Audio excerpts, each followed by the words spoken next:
Good evening. After more than 2 months with tills closed and the shutters down, London shops are getting ready to slowly reopen. The Prime Minister announced that from June the 15th, stores can start to welcome customers again. But they will face new challenges, from the big chains to the small independents, the pressures of keeping shoppers and staff safe from COVID-19.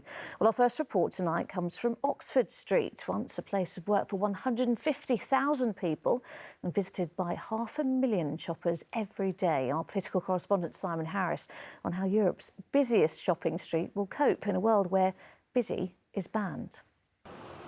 London's economy is in suspended animation, and nowhere is it more obvious than Oxford Street. The beating heart of the West End is asleep. Shops are shuttered and pavements so quiet there's room to ride a bike, although not officially, of course. It's sad to see Oxford Street like that. It's very sad. It's not the same place, but I shall be glad when it gets back to normal. Want to go back to normality? Yes, very much so. I don't know how it's going to work there because it's very busy street. This was Oxford Street before lockdown, pavements packed with shoppers. It's why reopening the West End next month will be such a challenge in the era of social distancing. Before any of these stores is allowed to reopen, managers and staff must first come to terms with the government's latest buzz phrase, COVID secure. It was one of the themes of the Prime Minister's announcement yesterday. Subject to all premises being made COVID secure, those retail premises which are COVID secure. The stores are already working on their COVID secure plans.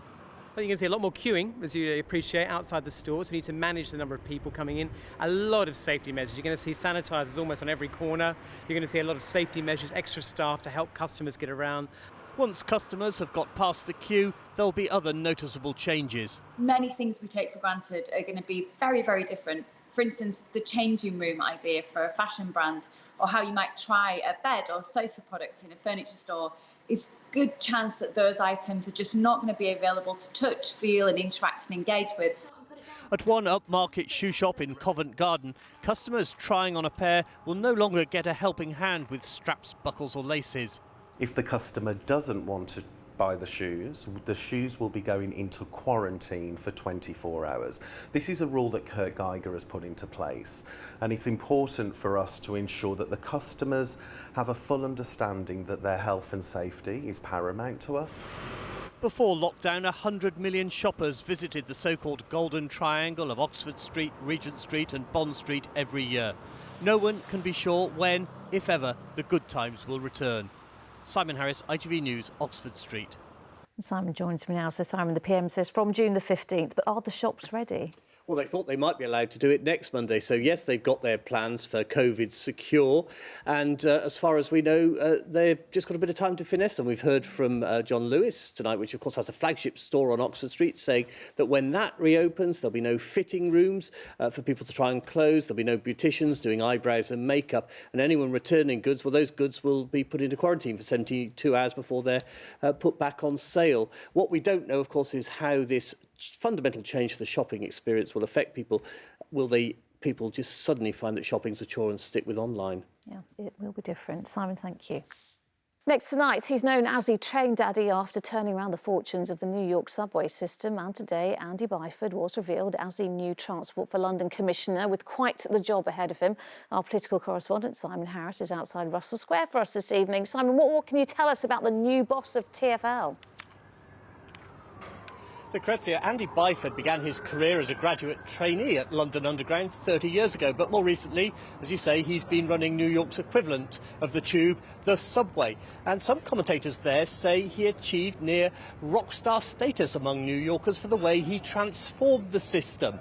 He was given the nickname, as you say, Train Daddy, and on his final day there were even people on the subway wearing Andy Byford masks. He gave up the job earlier this year after apparently falling out with New York's governor, Andrew Cuomo. Now, of course, he'll have to forge a new relationship with the Mayor of London, Sadiq Khan. It'd be really important getting on with the Mayor of London, but equally, he's got to get on with government, because government at the moment are holding all the cards here. They're the ones bailing out Transport for London, and we need more money from them going forward. So he's going to have to walk a delicate line, keeping the government and the Mayor happy at the same time. and that's putting it mildly. As Commissioner at Transport for London, Mr Byford will earn £355,000 a year, with the option to earn half as much again in bonuses.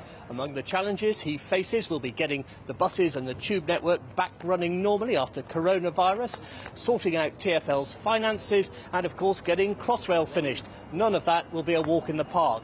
He's expected to start his new job on June the 29th. Lucrezia. All right, Simon, thank you. Good evening. It's been more than 2 months since Boris Johnson announced lockdown, meaning millions of people across the capital have been apart from the ones they love. Well, this afternoon he confirmed that all 5 tests required for the next phase of lockdown easing have now been met. From Monday, you and 5 of your friends and family can meet up at the park or at home in your own garden, as long as different households continue to stick to social distancing rules. And as the Prime Minister thanked NHS workers for their heroic efforts over the last few months, he laid out the plans for what else will be coming in the weeks ahead, as our political correspondent Simon Harris reports. Lockdown is already more relaxed. People are venturing further afield and meeting friends while trying to stay 2 metres apart. Primrose Hill in London was again popular today in the afternoon sunshine. And from Monday, these freedoms will be extended to private spaces, to people's gardens. The Prime Minister said up to 6 people would be allowed to meet. These changes mean that friends and family can start to meet their loved ones, perhaps seeing both parents at once or both grandparents at once. And I know that for many people this will be a long-awaited and joyful moment. The Prime Minister also confirmed that from Monday, street markets and car showrooms will be allowed to open. And then from June the 15th, non-essential shops will be back in business. But no word yet on hairdressers, where it won't just be clients getting a makeover. This is how stylists might look in a post-lockdown world. At a salon in the Buckinghamshire town of Amersham, Lauren Rhodes tried out the new look. It does feel strange, but I know that the best interest is for us as stylists and for our clients. You're steaming up a bit. Will you be able to see what you're doing? Yes, hopefully. Ever since the start of lockdown, the salon's owners have been working on a plan to make the business safe for customers and staff.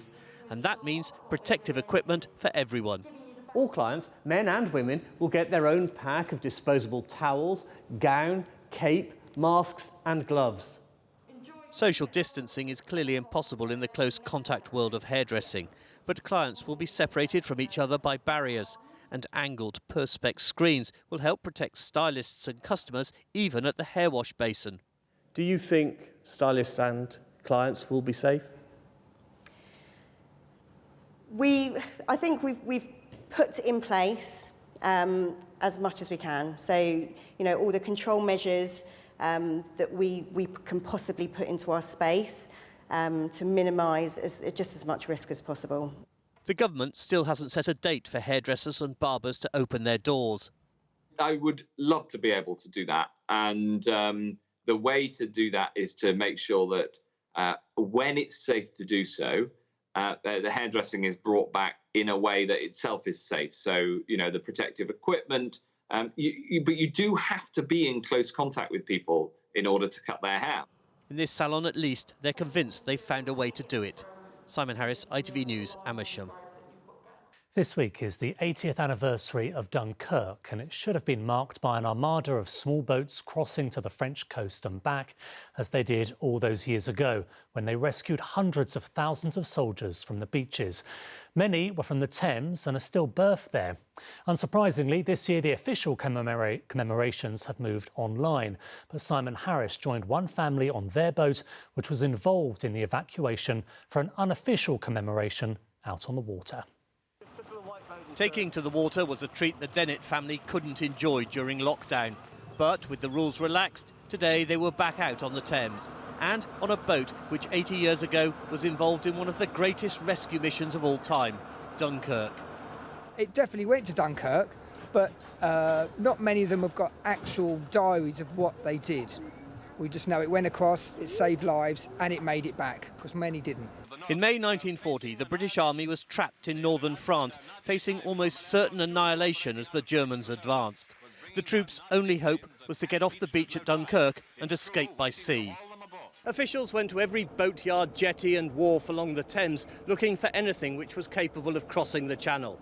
They assembled an armada of 850 vessels, which became known as the Little Ships. Many small craft were towed up the Thames into home water. The Little Ships played a crucial role in saving the lives of 250,000 British soldiers. And 80 years on, they play a big part in the life of the Dennett family. Stephen is a boat builder who restores them. Heather, an interior designer, has her own Dunkirk veteran, Gay Venture. Gay Venture's been the epicentre of my whole life. She brings me great joy as I met my husband through her, my career through her, subsequently I had my children. Also, I was brought up on her, so as a child I have fond memories of playing on her too. The surviving Little Ships gather every 5 years to relive the voyage across the Channel. But this year's 80th anniversary crossing has fallen victim to coronavirus. It's the pinnacle of our calendar to go over and to commemorate the operation. This year we're not cancelling it, we're going to postpone it. It's circumstances out of our control. Well, they always talk about the Dunkirk spirit, which is just keep on, doesn't matter what. So we've tried to keep working, we've tried to keep the boats going towards Dunkirk. We're not going this year, but we'll go next year and it'll be just as good. Some Dunkirk veterans are desperately in need of TLC. But with each anniversary, new seaworthy survivors like this one emerge, along with the next generation ready to keep alive the story of the Little Ships. Simon Harris, ITV News, Chertsey.